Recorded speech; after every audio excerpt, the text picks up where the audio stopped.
According to a report from the International Energy Agency, by the year 2020, the United States could be exporting more oil than Saudi Arabia. And by 2035, we could in fact be getting by on our own supply of oil and natural gas. When this came out, it was huge news, right? American energy independence. It's supposed to be awesome. But we thought to ourselves, can't we do better than that? There must be new technologies out there we could be looking at. And when we looked around, we discovered, yes, there are lots of them. These are the ideas that we think stand the best chance of bringing home true American energy independence.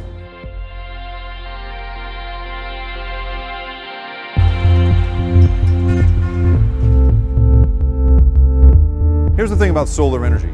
The sun puts off an incredible amount of power. The sheer potential in terms of the solar energy available to us is off the charts. But we are terrible at collecting it.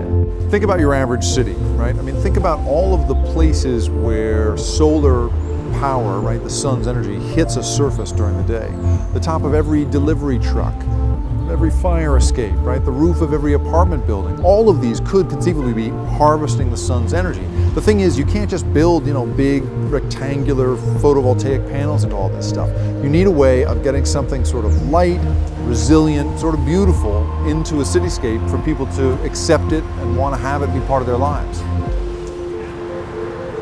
We've come to Midtown Manhattan to shake hands with Pavilion. It's a company of two architects and an engineer. They basically combine an existing photovoltaic technology with a new fabric execution to make a real architecture out of the need for solar power.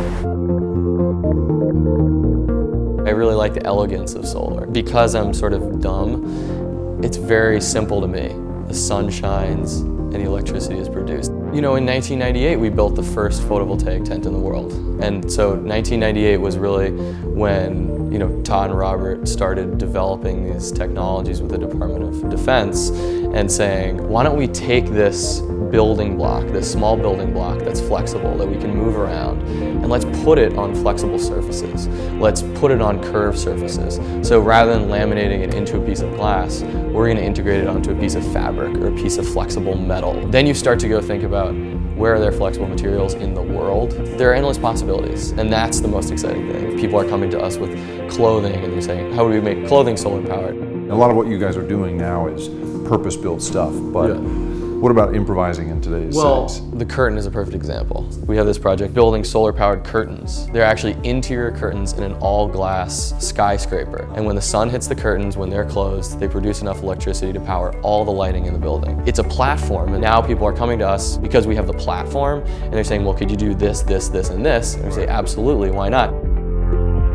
This is a building facade element. They've designed these shade structures on the facade. This is about 2 stories high, actually. And they're actually clear membranes. Behind these clear membranes, they've designed some custom solar arrays. And we're doing the manufacturing, engineering, and production. I can set up this model to show me any elevation of the building at any time of day throughout the course of the year and show you what the sun is doing and how the sun is hitting those modules, and we can check for problems of self-shading. It feeds back to the electrical engineering design because you can see that there's a group of modules here that's seeing different light condition than a group here. So we might wire this group separate from this group. I don't want to bring down this whole group of modules to the lowest performing cells, and that's what happens if you wire everything a certain way. Most solar panels in the world are invisible. They're hidden away on rooftops or they're hidden away in solar farms. We're not interested in doing that kind of work. We want to capture the visible market of solar structures where they look great in public spaces.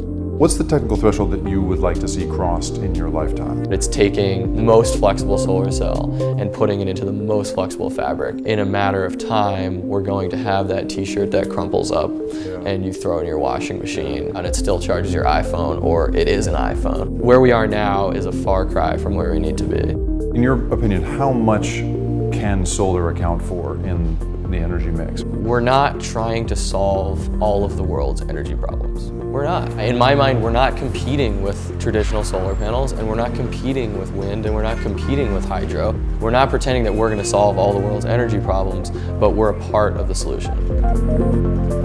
I think what's funny about talking to these guys is I expect them to say, that they're going to be the next nuclear power, they're going to power every car on the road, but That's not their way at all. They just want to make a contribution to the total energy mix, and they think that their product can do that. And so I think what it makes me realize is that as I talk to people across the spectrum of alternative energy, I'm seeing that nobody thinks that their thing is the thing. Instead, we're all going to come to depend on a lot of little solutions, this diverse economy of alternative energy, to solve our needs in the future.